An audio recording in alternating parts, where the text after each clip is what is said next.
It's moments like this that continue to prove that we live in a clown country run by absolute buffoons. Survey at this point in time. How many people have heard the sentence, Canada's climate has changed at twice the rate, the global rate, 3 times in the north? How many people have heard that? And how many times have you heard, put the donut down and get on a treadmill? I'm gonna need a very solid explanation as to why the unhealthy health minister is explaining climate and environment to us. It really doesn't shock me that a majority of our government is out of touch, especially when they put Jabba the Hutt as the new health minister. On top of that, Canada commits to 5% of GDP on defense by 2035. Sounds like things are going to get very expensive very quickly. So let's talk first of all about how realistic this commitment is. We're looking at another 45 to 50 million, or billion rather, dollars a year. A year, wow. And we thought Trudeau was bad. Yeah, and I was listening to Kevin Page in the clip just before saying that, well, this might require a tax increase. I really like Kevin. I've known him for many years, but he seems to be forgetting that there are actually 2 sides to a balance sheet. And you listen to the throne speech that was delivered by King Charles III, and you understand that the team that Carney has put together has a steadfast resolve to start shrinking the size and the expenditures of the Canadian federal government. And it's understandable. We had a 9% increase per year through the 9 years of the Trudeau reign. The government itself, the size, the number of bureaucrats rose by an astounding 40%. And at the same time, we were giving $20 billion a year to private companies to do the work the bureaucrats weren't doing. So obviously, things had completely broken down. There was no management. You can't talk about mismanagement. There was no management of the federal budget. So what we're seeing now is a proposed increase, a good chunk of which will be infrastructure. So we've been neglecting infrastructure on our coasts, our ports, the north. I mean, we're the country that has these massive fronting on 3 oceans, the Pacific, the Arctic, and the Atlantic, and we're not capable of defending ourselves. The North is a good example. We have underinvested there. There is so much that needs to be done. Much of it will generate work in Canada. Prime Minister Carney yesterday gave a very good example talking about icebreakers. Those are going to be built in Canada, unlike the BC ferries that for some reason are being built by companies in China that are related to the government. But Canada can't defend itself, so let's just throw billions and billions of dollars at defense with no real plan. The first thing that came out of this analyst's mouth was a tax increase, which, yeah, that wouldn't shock me. How are we supposed to make up how many billions, apparently, per year? We're looking at another 45 to 50 million, or billion rather, dollars a year. I'm starting to think the Liberal government didn't table a budget this spring because they didn't even know how much they were truly going to spend. A few days ago, Danielle Smith dropped this absolute bombshell video calling out Ottawa and the Liberal federal government. For the last 10 years, Ottawa, led by successive Liberal governments propped up by their NDP allies, have taken direct aim at Alberta's core industries. Ottawa's Bill C-69 killed several major Alberta pipeline and resource projects. Their West Coast tanker ban specifically blocks Alberta oil from accessing world markets. Their excessive industrial carbon taxes and the new oil and gas emissions cap are designed to keep our world-class oil and gas reserves in the ground.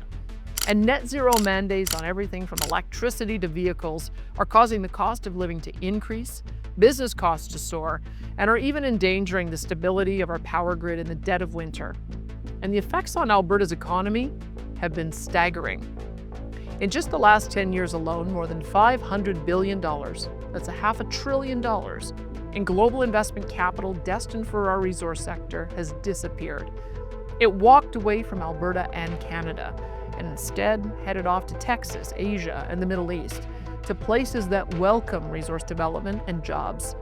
That cost Alberta and Canada quite literally hundreds of billions in GDP. They moved to countries that don't have insane carbon tax policies that allow these companies to run at full capacity and not have to constantly battle the government in order to just operate. Billions in GDP, corporate taxes and resource royalties for healthcare, education, and public infrastructure. It cost hundreds of thousands of jobs and thousands of healthy and growing businesses. It was national self-harm on a level never seen. And no province was hurt more than ours. And those costs keep building every single day. But we're not just losing investment, we're losing trust. As I said, this story is bigger than just the last decade. Alberta has been treated unfairly for decades long before that. We built roads, rail, power, jobs, and prosperity for this country. Yet we've been told to keep quiet and be grateful while sending $20 billion a year more to Ottawa than we receive back in funding each year. In fact, since 1980, Alberta has contributed $653 billion more to federal taxes than we receive back. That means well over $500 billion went directly from Alberta to fund other provinces, mostly with economies larger than ours, through programs, transfers, and equalization. And despite this, we have continued to be the economic engine and job-creating juggernaut of this country, and have opened our province to those from every corner of Canada looking for work and opportunity. And when we point out these facts, how do Ottawa politicians and Eastern elites respond? Our concerns are dismissed, our values marginalized, our leaders vilified, and our industries remain targeted. Most Albertans are or want to be proud Canadians. We've fought for this country, fed this country, and powered this country. But the status quo relationship with Canada cannot continue. It's time for Alberta to take a stand, with ideas, with facts, with our voices, and with action. If Canada is to be a strong and unified country, it must include a strong and sovereign Alberta, able to pursue our own potential without being held back by our own country. That's why we're launching the Alberta Next panel, a province-wide series of in-person and virtual town halls where your voice, your ideas, and your values will help shape Alberta's road ahead. The Alberta Next panel gives you a seat at the table to speak directly with industry and government leaders, constitutional scholars, and policy experts, to explore ideas for Alberta to assert our constitutional rights to prosper and become an equal partner in Confederation, and to discuss how we can protect Alberta from outside economic attacks going forward.